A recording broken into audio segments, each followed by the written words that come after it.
Welcome back to another episode of UFC Casuals. I'm Bobby, along with my co-host Andrew. Sorry about the 2-day delay. A little bit of busy schedules going on here in preparation for UFC Nashville. Preparation for a lot of things going on in our lives. But we're here. We're ready to talk about UFC 291. Look back at that. The future of the lightweight division. The future of Gaethje and Poirier, specifically. Obviously, the future light heavyweight championship fight between Yuri and Alex, UFC Nashville this weekend. There's a lot to get into, so we won't waste any more time. Let's dive in to our UFC 291 recap, starting with the main event, of course. Justin Gaethje, Dustin Poirier, another Salt Lake City head kick knockout. Man, what did you make of that one? Same exact setup as Mm-hmm. well, like a straight into the same side head kick. Amazing. We were expecting a war. I think everybody was expecting a war between these two, but we talked about the power of Gaethje, and I said I think he's on Poirier's level. He's leveled up his fight game. He's gotten so much smarter, and he's always had the power. I mean, he's always been so dangerous. He's a knockout artist. So Mm-hmm. I didn't know about a head kick being a possibility, but I always saw knockout as a possibility in this fight for sure. Of course, with these two guys, I mean, knockout's always a possibility. But a head kick being the method of victory for Gaethje wasn't expected. It's not something he goes to a lot when it comes to kicks. He's most known for his leg kicks, beating away at the legs. But it was a head kick, and Poirier got a hand up there to block it. It was just it's slipped through just enough and hit him on the back of the head, put him out. I mean, it was perfect. It was textbook. Wrapped it right around that hand. You gotta defend those head kicks with two hands, and one hand ain't gonna get it done. Yeah. And amazing. I mean, it looked like it was gonna be a good fight. The first round was super close, and then out of nowhere, what was it, like a minute into the second round, it's game over, lights out. Yeah, it was very close to round one. I mean, I don't want to know. I don't want to say I gave it to Poirier, but I was leaning towards him after round one, heading into round two. But I mean, just watching the fight, you knew it wasn't going to the scorecards. So there's no point in trying to keep up with scoring this fight. There was just no chance of it going that far.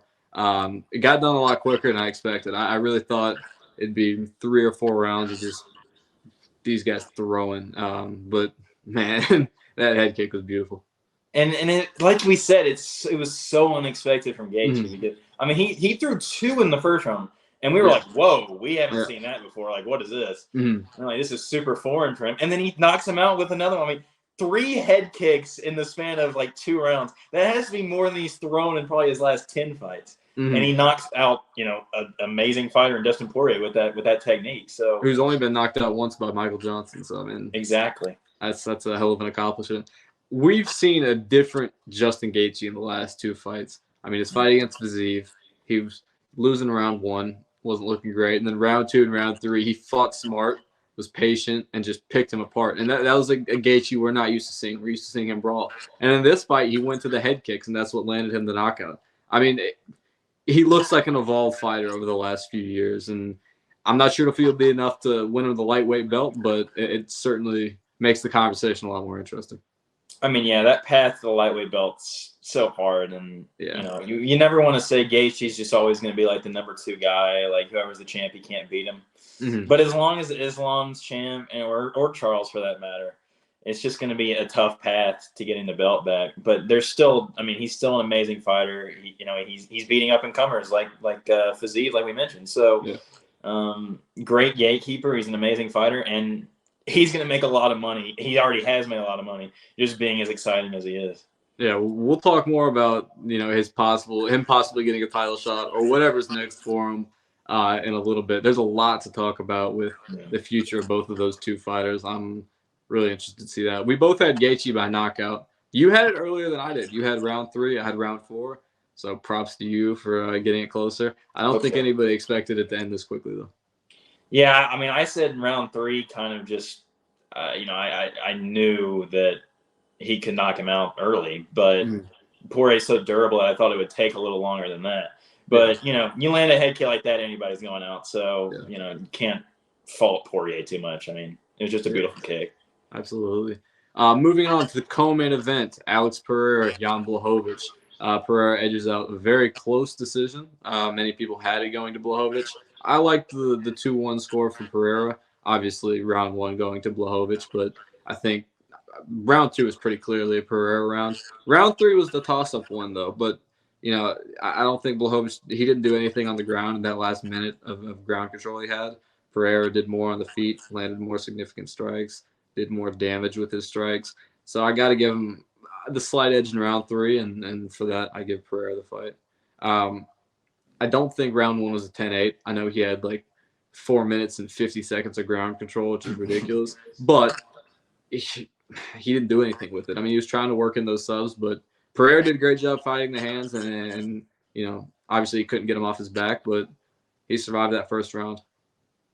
Yeah, I mean, it looked tough for Pereira there in that first round, but like you mentioned, fought the hands really well, tucked his chin really well, because he did get out of the hand fighting a few times, and I was like, we were thinking, like, as we were watching the live, this is it, he's going to get under that neck, great job tucking his chin too. So Pereira, outlasted Jan, and of every fight on this card, it looked like the elevation affected Jan Blachowicz the most in that second and third round.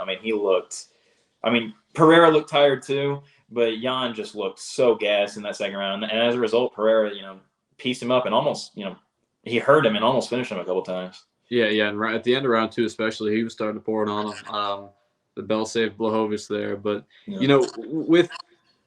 with that elevation, I don't know if this was the reason he lost the fight, but seeing Blachowicz on the ground, his hands on his head, tired, gasping for air after that third round while Pereira's running around with his hands up, that does something when it comes to the scoring. I mean, at that point they hadn't scored round 3, but when you see Blachowicz looking defeated like that, you gotta wonder if it had an impact on the fight. I know that Izzy video, he talked about it, and I didn't really think about that when I was watching it live. But I mean, he was sitting on at cage side while Pereira was running around with his hands up. I mean, that he was wiped out after that fight.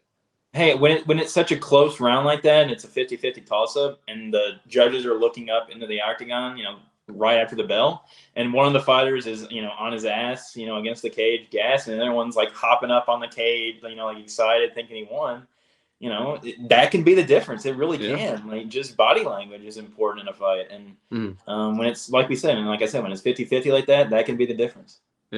Overall,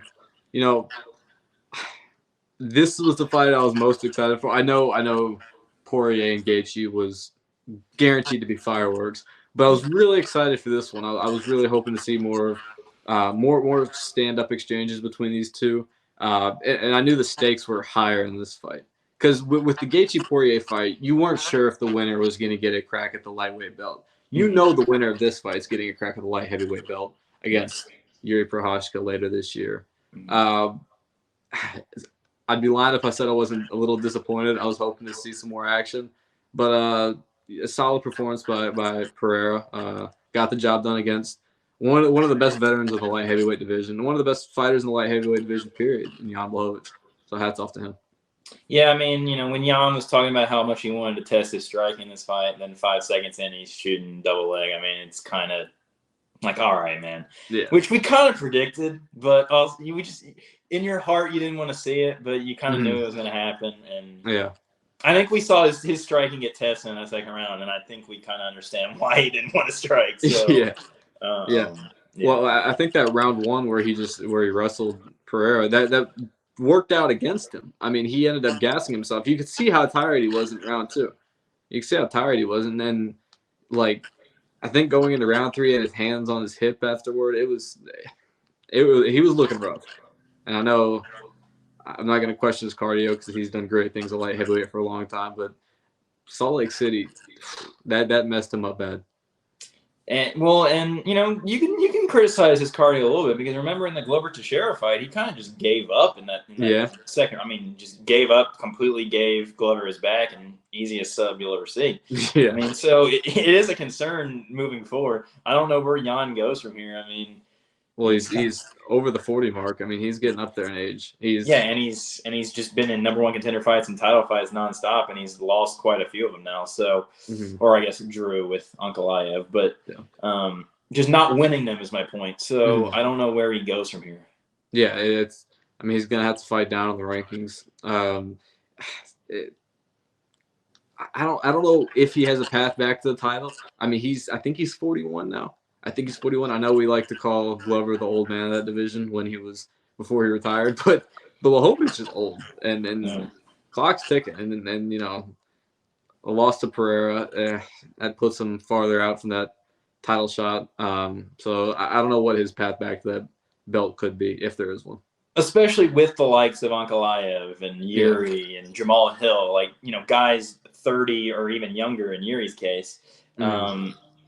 Tough to see a path back to the title for Jan. Yeah. Moving on to the third fight on this card, a fight that got shuffled around quite a bit, but we could not have ended with a better fight for this card. I mean, Derek Lewis flying knee and then a TKO on De Lima.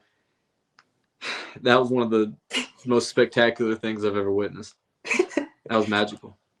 He opened the fight with a Masvidal flying knee, a switch knee 3 seconds into the fight. Landed flush, too. I mean, it landed square on De Lima's chin. Have you seen De Lima said it broke his teeth? Like, he can't even eat. Wow. He can't even eat solid foods now. I mean, Jesus. It fucked him up bad, man. It dropped him. Yeah. Wow. Yeah, that was one of my favorite moments in all my time of watching UFC. That has to be up there. Top 5 at least. And the celebration to top it off. Of course, yeah. And we had to include it there at the bottom. I mean, you can't. That's the one picture that stands out from this. Yeah, the classic Derek Lewis pounding the chest, on the ground, boom. But then getting up and taking off the short. I mean, it was running all around. Of those amazing celebrations turned into one. It was amazing, man. It was amazing, and great performance by him. Not what I expected to see, especially after the losing skid he was on. He announced though he is a free agent.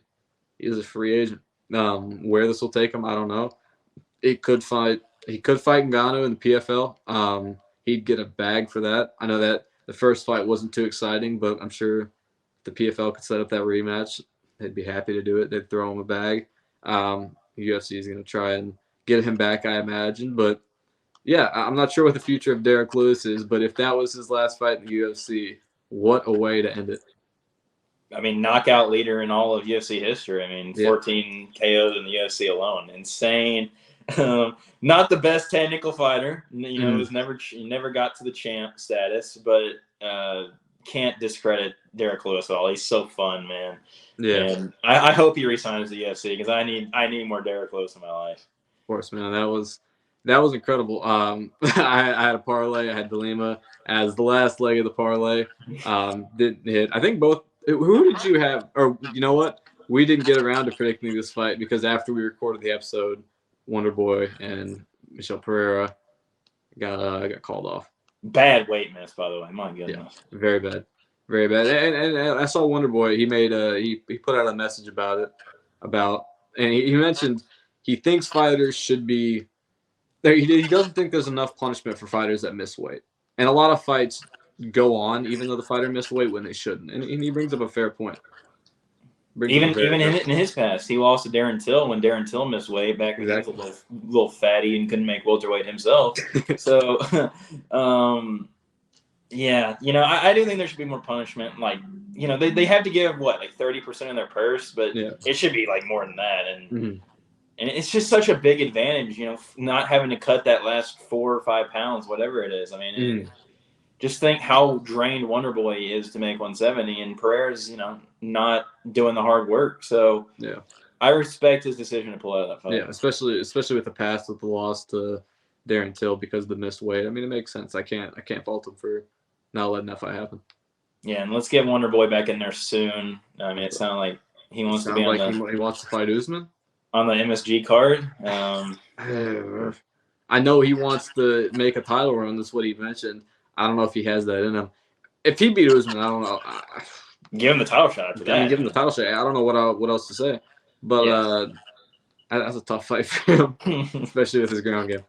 especially with the people he's lost to in the past couple of years. I mean, Burns and Bilal beating him the exact same way as probably Usman would. So it'd be a tough fight, but get that bag and why not? If you win, like we said, it's a huge win. So and that would put him right in the title picture. I'd imagine if he beat Usman, he's either next in line or just can wait for a couple fights and then get his shot. I mean, a win against Usman would be huge for anybody in that division right now. And hey, you never know. The head kick's always there. I'm saying it with Usman. He's great at anybody head kicks. Can do it. Anybody can do it. Yeah. The second fight on this card, Tony Ferguson, Bobby Green. It's not Tony time anymore. Tony time's up. It's time, Tony. Yeah, it's time, Tony. Sub by Bobby Green, not the outcome I expected. Certainly not. I mean, he didn't look terrible for part of the fight. Like round 1, I know he got a knockdown. He looked solid. I mean, he looked like he was hanging in there. Round 2 was a beatdown, and then round 3, the beatdown continued, ended in a head and arm triangle for Bobby Green. Not the outcome I expected at all. And I didn't know Bobby Green had as many subs as he did. He had like 9 subs. I mean, he has 50. He has 50 MMA fights. So, 9 subs sounds like a lot, but 50 MMA fights. He had some time to get it, but makes sense. But Bobby Green looked good. He's not washed. Tony is. It's that simple. Yeah. Tony's taking a lot of damage, man, and he continued in this fight. I mean, he was bleeding within the first round. So. Yeah, I don't know who else you give him. I don't know what you do at this point with Tony. I mean, I don't think they'll force him into retirement. I don't think that's a realistic outcome. But who do you give him? Who can he even beat at this point? I think you need to force him into retirement. I don't want to see him fight anymore. Listen, I know you said he didn't look bad in round 1, but it's Bobby Green, and he just looks slower. He slowed down so much. The cardio's not there anymore. When did you ever see Tony Ferguson getting subbed? Before the last few fights. I mean, he tapped out to Nate Diaz, which is fair. Nate Diaz is great, but Bobby Green, and then Beneil Dariush had a mean heel hook on him. Charles had him in that crazy armbar. Nasty armbar. The defense just isn't there for Tony anymore. And at this point, it's just he's gonna keep taking damage in every fight he's in. Yeah. And with the brain damage he suffered, in that Gaethje and Chandler fights. Get that man out of the octagon. Yeah. I don't know what the Chandler front kick did. He said he still thinks he's in his prime. It's very clear that's not the case. I don't think he belongs in the octagon anymore. I mean, great career. It sucks that he never even got to fight for that belt. And I know there was a lot of circumstances that caused that, but someone who definitely deserved that title shot. It's a shame he'll never get it. But it's time. It is most certainly time. I don't want to see him take any more damage. Get out of there. Yeah. It's just those elbows that were coming through at the end of round 2. Those were hard to watch. It's like, man, this is a guy who should not be in the cage anymore. Yeah, it's like getting Chuck Liddell levels now, where Dana had to force him to retire. Do it, Dana, please. Look, I think there may be one more fight like this away from forcing him into retirement. One more loss like this. But who do you even give him? Do you give him a prospect? That's the question. Give him another vet? We just saw him. I don't know who on the UFC roster lightweight that he can beat. He isn't good anymore. Yeah, if you give him a prospect, they spark him out cold. If you give him a vet like Bobby Green, maybe they spark him out cold too. I mean, we thought this was either they spark him or he gets beat down for 3 rounds. Either outcome sucks. It's unfortunate. It's time. It is most certainly time. We both had Bobby Green by knockout. Gets a submission, shockingly. So hats off to him for that win. He looked good. I won't take anything away from him just because of who he fought. But yeah, he looked good. That's all I got to say about Bobby Green. Yeah, good performance. He's always been a great boxer, so I'm not surprised. No question about that. The first fight on this card, Michael Chiesa versus Kevin Holland. Darce choke for Kevin Holland. Something that Chiesa's been caught by twice, the Darce choke. And he even said it leading up to the fight. He said, I got to watch out for the Darce choke. Kevin Holland has a Darce choke. I've lost to the Darce choke twice. And it ends just that way. Kevin Holland is now ranked. And I think we kind of knew how this fight would go with Chiesa just spamming, trying to go for takedowns. Yeah. And Kevin Holland with takedown defense. Mm-hmm. It might be a mythical fighter. I mean, he's very long for a welterweight. Yeah, I mean, I think I don't remember if we said it in our preview, but we definitely said it to each other. Get that man training with Izzy and get him on the same takedown defense plan as Izzy, and he could be unstoppable at that welterweight. I mean, it'd be a problem. Like he's so long. He manages his distance so well, and he managed it so well. I mean, he landed some great ground and pound once he got he stuffed the takedown and did a great sprawl. Obviously, got the darts like you mentioned. Which I did talk about in the preview. Obviously, I didn't predict that he would get it, but I did mention he's gotten a Darce choke before. Yep. So pat on the back there a little bit. But Kevin Holland looked great, and Michael Chiesa looks pretty bad. The ring rust was very real. I mean, it was very real. It's a couple of years removed from the sport. Yeah, and Kevin Holland's no slouch, so it's not a bad loss. But yeah, not a great performance from Chiesa, especially when his game is grappling and he loses by sub to Kevin Holland. And I'll give Kevin Holland props. I mean, he has subs in the past. He's not a complete bum on the ground, but not how you expected this fight to play out. So quickly too. I mean, it was just like 2 takedowns didn't work, and then you're getting darced immediately. Yeah.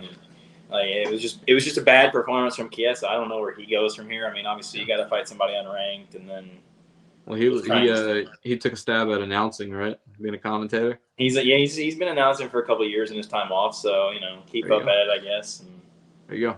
You got something set up for him. That works out perfect. Kevin Holland, though, let's get that man a top 10 opponent. Like I want to see him fight like a Jeff Neal or somebody like a Luke A. Just a fun top 10 fight for him. Loser of Ian Gary versus Jeff Neal. Book it. That sounds amazing. I'm down for that. Yeah, they're both dog. I think Kevin Holland and Ian Gary would be awesome. That'd be a fun fight. Obviously, I don't want Ian Gary to lose to Jeff Neal. I kind of want to see him keep winning, but it would be a good that would be a fight to make if he lost, or even if he wins. Make it at some point because Ian Gary's kind of moving up fast here. I didn't expect him to be fighting Jeff Neal this quickly. I mean, So we made a call for Neil Magny, which made a lot of sense. It was very realistic call out. Someone that isn't too steep of a climb up. But Jeff Neal's a dog. Jeff Neal is a dog. And that's a tough fight for him, especially with how quick he's moved up the rankings. And he was hanging in hard against Shavkat there for so long in that fight. I mean, piecing him up, caught Shavkat a few times on the feet and was stuffing every takedown. So, Jeff Neal's no slouch. He's a worthy top 10 opponent, and that's going to be tough for Ian Gary. I don't know if he pieces him apart very easily. No, I don't think he handles him as easily as he did his other opponents. Certainly not like D-Rod. Jeff Neal is a great test for up-and-coming prospects in the division. He's perfect. Yeah. He's perfect for that top 10 fight to test whether or not a prospect's really legit. I mean, we saw Shavkat. He gave Shavkat a lot of problems. Shavkat ultimately won by sub. But yeah, he's a great test for prospects. And I'm excited for that fight. That's going to be a very fun fight. It's going to be great, yeah.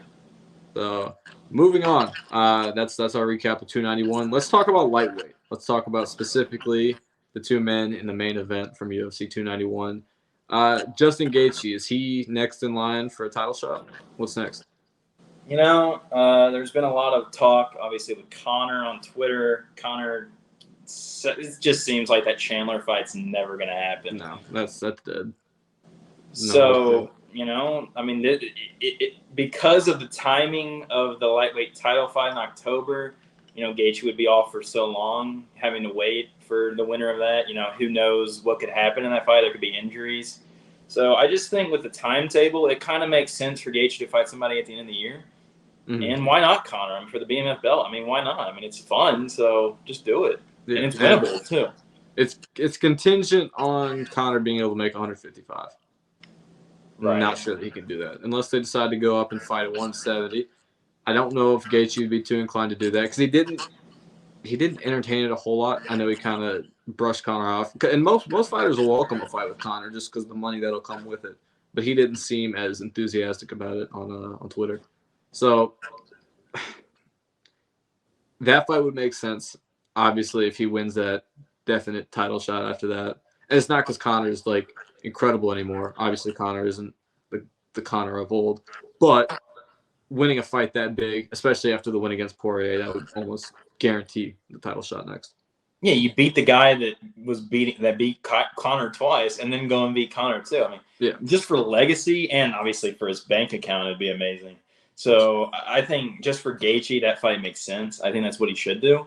Because if I'm him, whether it's 3 months after the Islam Charles fight or 6 months, like it doesn't matter how long he waits. I don't see him beating either of them. Yeah. So get your Conor win and then get your title fight, and hope you knock one of them out. Luckily, I don't know, but I just think McGregor fight, you're getting your bag, and it's much more winnable than an Islam fight or a Charles fight. So that's just the move for Gaethje, in my opinion. Yeah, I mean, if the fight's on the table for Gaethje, now that's contingent on Conor, number one, entering the testing pool, unless the UFC decides to try and find a loophole for him. Assuming they don't, he has to enter the USADA testing pool, and on top of that, he has to actually agree to fight him, and we know Conor will talk a lot, and then obviously with the Chandler thing, I mean, he the whole season of The Ultimate Fighter, and that fight's not going to happen. So it's hard to say if that fight will ever materialize, but I certainly would like to see it. Yeah, and just like I said, the timetable for Gaethje is he's the clear number one contender, but is he going to want to wait that long? So he's in a tough position. You're waiting for either the title or McGregor, and both are going to take a long time. So it's a tough position for him, but get your bag, Gaethje. That's what I say. I like that. When it comes to Poirier, a tougher outlook for him because he doesn't want to fight down in the rank. He doesn't want to fight some prospect. He said that, like some young up and coming guy. That's not what he was looking to do at lightweight. But with that loss to Gaethje, I mean, he's not gonna fight up again. So I don't know. So where does he go? In my opinion, I think the best solution is make the move to 170. And hear me out. If Colby beats Leon, or if Leon beats Colby, he fights Colby. And then if he beats Colby, he gets a crack at the 170 belt against Leon. If Colby wins, he fights McGregor at 170. The winner of that fights Colby for the 170 belt. Either way, it all ends up him fighting Colby if he I just see the problem with that. The problem with that for me is you're jumping the line over a lot of welterweights right there. You are, and as much as I hate Bilal, it's like 10 fight wins. So. Yeah, it's like you got to give him that shot at some point. As much as we don't like him, it's like, all right, just have your title shot, get this over with, But if we're talking about, I mean, the best scenario for Poirier, either of those fights, either against Colby or against Conor at 170, both make him a ton of money, no doubt about that. He gets a bag, and he fights. And if either way, if he beats Colby coming off a loss to Leon, then he fights Leon for the 170 belt. If he beats Conor, then he fights Colby for the 170 belt. Either way, he gets a huge bag and he gets closer to UFC goals. Not 155, but I think this is the only path back to a title for him, or to a title, not back to, because obviously he's only ever held interim. But he's not going to get that 155 belt. No, and the welterweight move, it makes sense because he's a stout guy. Obviously, he's a little on the shorter side. Like he'd be smaller than a Colby. He weighs more than Colby. His natural weight is heavier than Colby. Sorry for the sirens, but Colby. I think he declined that fight the first time just because I think he kind of knows how that would maybe go for him. And if Colby were to lose to Leon, I don't know where Colby would want to go from there. He might retire if he lost to Leon. Yeah, just go away quietly.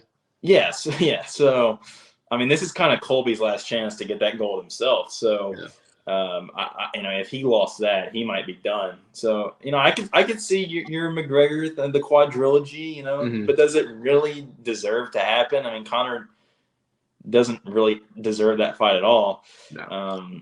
And however, the UFC will give it to him if it means getting him back in the octagon.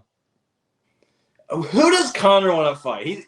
He could fight Diaz. If Diaz beats McGregor, or if Diaz goes and beats Jake Paul in a boxing match, his stock's going to skyrocket. Then they run back Conor and Diaz. Conor's already said he wants to fight Diaz again.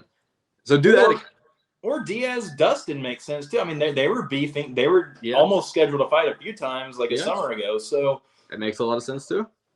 Yeah, and obviously Diaz is probably going to lose tomorrow night. But even if he does, I don't think, who cares? I mean, it's boxing. He's not a boxer. Unless he gets like viciously knocked out, then like Tyron Woodley or something. Yeah, if he gets Tyron Woodley, then you might have a tough case for getting him back to a high level UFC fight. They might not want to make that happen. But the MMA community still loves Nate Diaz, so they would welcome him back with open arms. And, absolutely. And get that Dustin fight. Just get. I think Dustin's move is welterweight. There's just nobody left at lightweight that makes sense for him if he's not going to fight down. So, I agree with the names you mentioned. Just Colby's in a title fight situation right now, so probably not him. Conor makes sense. I guess not really, but why not? And Nate makes the most sense to me. But I like the Diaz idea. Either way, I mean, in all three of those possible fights, I mean, it's big money for him. That's something he wants. And then, of course, if he wins those fights, obviously they're not the best opponents at welterweight. We know that. You look at guys like, I don't like Bilal, but Bilal on his win streak at Shavkat, he's tearing through welterweight. I mean, these guys aren't obviously the best at welterweight, but the name factor alone is, if he beats those guys, that would probably get him a title shot. And that's the same thing with Colby. I mean, he's not the best welterweight contender. That's very clear. But because of how big of a name he is, it's the fight they're gonna make. And I don't know how close they are to making it happen, but it's almost certain at this point. The Colby Leon fight, you mean? Yeah. I mean, it's almost certainly happening at MSG, I think. So, I mean, and that co-main happens. I hope that's going to be a sick card, especially and a sick press conference too. And Wonderboy and Usman on that card too. I mean, that's a sick. Imagine John Jones, Colby Covington, Kamaru Usman all in the same press conference. That would be incredible. They have all of Colby Covington's ops on stage. That would be incredible. I need that. So yeah, I mean, there's so much that these two guys can do. I mean, that's there's big money fights. They could wait for a title shot. Poirier, he can't wait. Obviously, Gaethje probably could. I mean, he could just wait around. I don't think he's going to do that though. That's not who Justin Gaethje is. But Poirier, I think the move is to move up to welterweight and fight a huge name and like a big fight. Like you said, I don't know if Colby would come back if he lost to Leon, but if that was on the table, that fight would make a lot of sense. There's a lot of heat between those two, obviously. That's well known. Obviously, a McGregor quadrilogy. I know Dustin's won 2 of the fights, but one of them being by a broken foot. So I'm not, that you have a little bit of a case. It's not like 2 one-sided victories for Dustin. So there's a little bit of a case for a 4th fight to happen. Plus, the UFC wants to make money. I mean, they're gonna put the biggest names out there for Conor. And then Diaz, if he comes back, welcome Diaz back to the UFC with Poirier moving up to 170. There's so many good options for him and so many big names. And I'm not trying to disrespect Dustin Poirier at all, because I mean, his fights are amazing. Every fight he's ever been in is great. But it's just he's in a position, he can't get the lightweight title. He just got knocked out. So it's like, would he really deserve these big fights? Obviously he's a great fighter and he's going to put on a show. But does he deserve it is my issue. I don't know. It's a tough position for him. So well, and it's especially, I'd say, impossible for him to get back to that lightweight belt when he's not willing to fight some prospects. That's the problem. If he's not willing to fight some prospects and stack a couple of wins against up and coming guys, how is he going to put his name back in the hat? It's just not going to happen. It's not going to happen. He's already fought Chandler. He's already fought Gaethje, obviously twice now. Who does he fight that gets him back in that picture that he wants to fight? It doesn't make sense for him to stay at 155. Yeah, I mean, he's like 3 wins away from ever getting back to a belt there. Yeah. So and he doesn't want to fight the guys he has to fight. So exactly. It doesn't make sense for him to stay at 155. So if he wants the big money fights, then your names make sense. But I don't know. It's a tough position. Yeah, well, we'll see how that plays out. Yeah.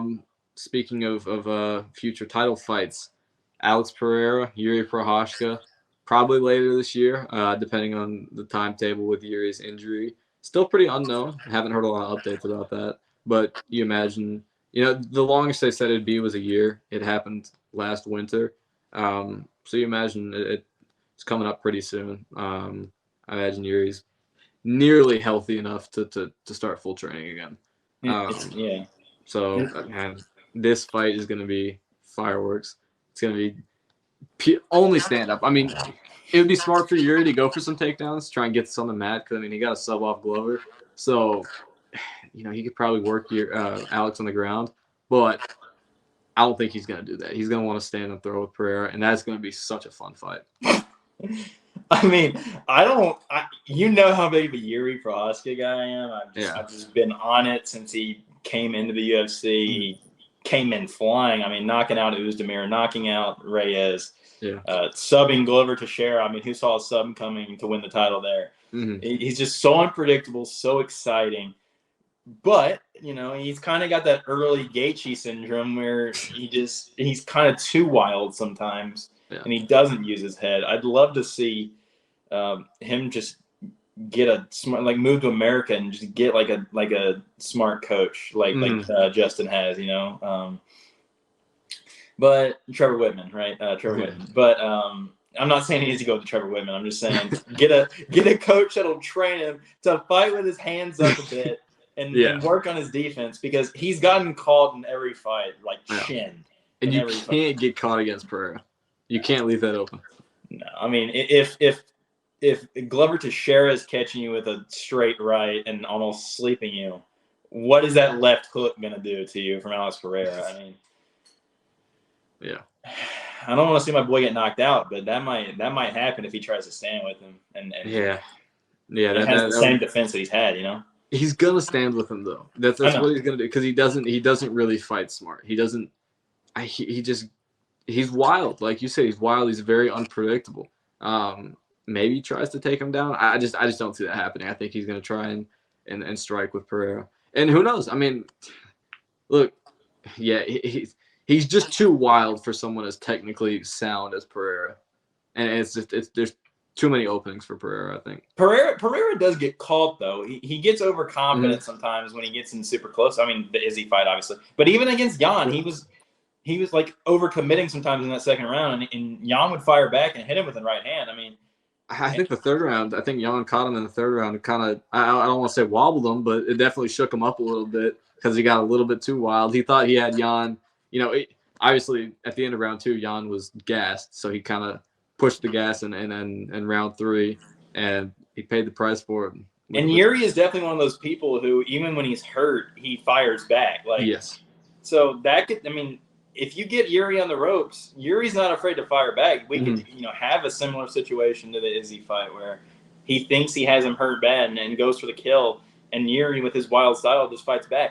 I could see it. So, I don't want to sit here and say if it's striking alone, then Yuri has no chance, because he's an amazing striker himself. Just if he fights with his hands down like he has in the past, that's where it's going to be a lot of issues for him. Yeah, I'm with you. Either way, this fight should be fireworks. I mean, I don't see a way that this fight sucks.